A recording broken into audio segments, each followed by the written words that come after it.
के सभी मुख्य पॉइंट 13/11/2024 की मुरली से हैं। सबसे पहले देखेंगे हेडिंग।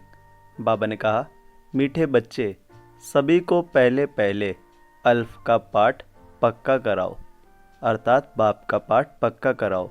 आप आत्मा भाई भाई हैं। आज की मुरली से प्रश्न है। बाबा ने कहा, किस एक बात में श्रीमत मनुष्य मत के बिल्कुल ही विपरीत है? उत्तर है, मनुष्य मत कहती है हम मोक्ष में चले जाएंगे। श्रीमत कहती है यह ड्रामा अनादि अविनाशी है, मोक्ष किसी को मिल नहीं सकता। भल कोई कहे यह पाठ बजाना हमको पसंद नहीं, परंतु इसमें कुछ भी कर नहीं सकते। पाठ बजाने आना ही है। श्रीमत ही तुम्हें श्रेष्ठ बनाती है। मनुष्य मत तो अनेक प्रकार की है। आज की मुरली से पहला मुख्य पॉइंट है, ध्यान से सुनेंगे। बाबा ने कहा, पहले पहले यह समझाओ कि हम आत्माओं का वह बाप है। सभी ब्रदर्स हैं। पूछो यह ठीक है? लिखो, हम सब भाई भाई हैं। हमारा बाप भी एक है।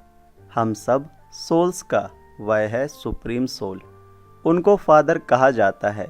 यह पक्का बुद्धि में बिठाओ तो सर्वव्यापी आदि की किचड़ा पट्टी निकल जाए। अल्फ पहले पढ़ाना है। बोलो, यह पहले अच्छी रीति बैठ लिखो। आगे सर्वव्यापी कहता था, अब समझाता हूँ सर्वव्यापी नहीं है। कौन? ब्रह्मा बाबा। हम सब भाई भाई हैं। सब आत्माएं कहती हैं गॉड फादर, परम पिता परमात्मा अल्लाह। पहले तो यह निश्चय बिठाना है कि हम आत्मा हैं, परमात्मा नहीं है। ना हमारे में परमात्मा व्यापक है, सभी में आत्मा व्यापक है। आत्मा शरीर के आधार से पाठ बजाती है। यह पक्का कराओ। आज की मुरली से दूसरा मुख्य पॉइंट है। बाबा ने कहा, देवताएं वाम मार्ग में चले जाते हैं तो विकार का सिस्टम बन जाता है। सतयुग त्रेता में सभी निर्विकारी रहते हैं। एक आदि सनातन देवी देवता धर्म रहता है। चित्र भी दिखाना है, ओरली भी समझाना है। बाप हमको टीचर होकर ऐसे पढ़ाते हैं। बाप अपना परिचय खुद ही आकर देते हैं। खुद कहते हैं, मैं आता हूँ पतितों को पावन बनाने के लिए, तो मुझे शरीर जरूर चाहिए, नहीं तो बात कैसे करूँ। मैं चैतन्य हूँ, सत हूँ और अमर हूँ। सतो रजो तमो में आत्मा आती है।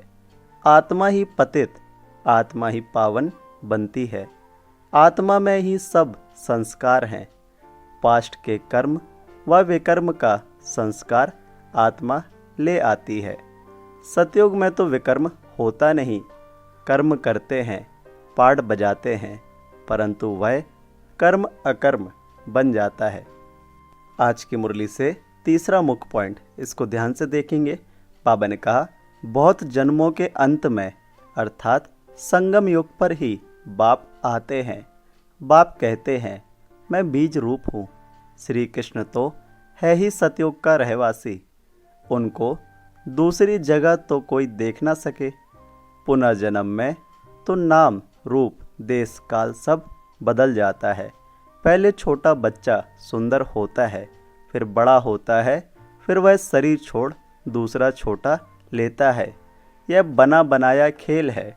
ड्रामा के अंदर फिक्स है। दूसरे शरीर में तो उनको श्री कृष्ण नहीं कहेंगे। उस दूसरे शरीर पर नाम आदि फिर दूसरा पड़ेगा। समय, फीचर, तिथि, तारीख आदि सब बदल जाता है।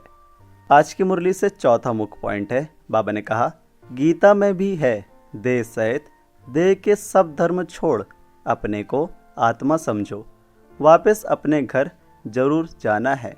भक्ति मार्ग में कितनी मेहनत करते हैं भगवान पास जाने के लिए। वह है मुक्ति धाम। कर्म से मुक्त हम इनकॉर्पोरियल दुनिया में जाकर बैठते हैं। पाठदारी घर गया तो पाठ से मुक्त हुआ। सब चाहते हैं हम मुक्ति पावें, परंतु मुक्ति तो किसी को मिल ना सके। यह ड्रामा अनादि अविनाशी है। कोई कहे यह पाठ बजाना हमको पसंद नहीं, परंतु इसमें कोई कुछ कर ना सके। यह अनादि ड्रामा बना हुआ है, एक भी मुक्ति को नहीं पा सकते। वह सब हैं अनेक प्रकार की मनुष्य मत। आज की मुरली से 5वां मुख्य पॉइंट, इसको ध्यान से समझेंगे। बाबा ने कहा, अभी तुम समझते हो बाबा और मम्मा के हम सब बच्चे हैं, उनसे हमें अथाह धन मिलता है। मनुष्य तो बेसमझी से मांगनी करते रहते हैं, बेसमझ तो जरूर दुखी ही होंगे ना, अथाह दुख भोगने पड़ते हैं। तो यह सब बातें बच्चों को बुद्धि में रखनी है। एक बेहद के बाप को ना जानने कारण कितना आपस में लड़ते रहते हैं, आरफन बन पड़ते हैं। वह होते हैं हद के आरफन्स, यह हैं बेहद के आरफन्स।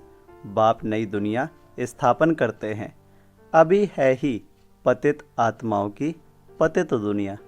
आज की मुरली से 6वां मुख्य पॉइंट है। बाबा ने कहा, तुम्हारी बुद्धि अब नई दुनिया में जानी चाहिए।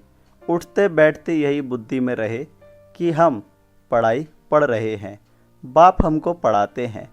स्टूडेंट को यह याद रहना चाहिए, फिर भी वह याद नंबरवार पुरुषार्थ अनुसार रहती है। बाप भी नंबरवार पुरुषार्थ अनुसार याद प्यार देते हैं।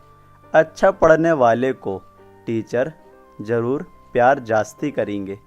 कितना अंतर पड़ जाता है। अब बाप तो समझाते रहते हैं, बच्चों को धारणा करनी है, एक बाप के सिवाय और कोई तरफ बुद्धि ना जाए। बाप को याद नहीं करेंगे तो पाप कैसे कटेंगे। माया घड़ी घड़ी तुम्हारा बुद्धि योग तोड़ देगी। माया बहुत धोखा देती है। आज की मुरली से 7वां मुख्य पॉइंट, बाबा मिसाल देते हैं। भक्ति मार्ग में हम लक्ष्मी की बहुत पूजा करते थे। चित्र में देखा लक्ष्मी पांव दबा रही है तो उसे मुक्त करा दिया। एक बार जब ब्रह्मा बाबा ने चित्र बनवाया किसका, लक्ष्मी नारायण का, तो लक्ष्मी नारायण के पांव दबा रही थी, तो बाबा ने उसमें से लक्ष्मी जी को हटवा दिया। अब आगे बाबा ने कहा, उनकी याद में बैठते जब बुद्धि इधर उधर जाती थी तो अपने को थप्पड़ मारते थे। कौन, ब्रह्मा बाबा। बुद्धि और तरफ क्यों जाती है। आखिरीन विनाश भी देखा, स्थापना भी देखी, साक्षात्कार की आस पूरी हुई। समझा अब नई दुनिया आती है, हम यह बनेंगे, बाकी यह पुरानी दुनिया तो विनाश हो जाएगी। पक्का निश्चय हो गया। अपनी राजधानी का भी साक्षात्कार हुआ तो बाकी इस रावण के राज्य को क्या करेंगे, जबकि स्वर्ग की राजाई मिलती है। यह हुई ईश्वरी बुद्धि। आज की मुरली से 8वां मुख्य पॉइंट, बाबा ने कहा, तुम कहते हो 7 रोज पढ़ो तो कहते हैं कल आएंगे, दूसरे दिन माया खलास कर देती है, आते ही नहीं। भगवान पढ़ाते हैं तो भगवान से नहीं आकर पढ़ते हैं, कहते भी हैं हाँ जरूर आएंगे, परंतु माया उड़ा देती है, रेगुलर होने नहीं देती। जिन्होंने कल्प पहले पुरुषार्थ किया वह जरूर करेंगे, और कोई हट्टी है नहीं। तुम पुरुषार्थ बहुत करते हो, बड़े बड़े म्यूजियम बनाते हो। जिन्होंने कल्प पहले समझा है वही समझेंगे। विनाश होना है, स्थापना भी होती जाती है। आत्मा पढ़कर फर्स्ट क्लास शरीर लेगी। एम ऑब्जेक्ट यह है ना, यह याद क्यों नहीं पढ़ना चाहिए। अभी हम नई दुनिया में जाते हैं अपने पुरुषार्थ अनुसार। आज की मुरली से धारणा के लिए मुख्य सार है। पहला, बुद्धि में सदा याद रहे कि अभी हम थोड़े समय के लिए संगम युग पर बैठे हैं। पुरानी दुनिया विनाश होगी तो हम नई दुनिया में ट्रांसफ़र हो जाएंगे, इसलिए इससे बुद्धि योग निकाल देना है। दूसरा, सभी आत्माओं को बाप का परिचय दे कर्म अकर्म विकर्म की गुह्या गति सुनानी है। पहले अल्फ का ही पाठ पक्का कराना है।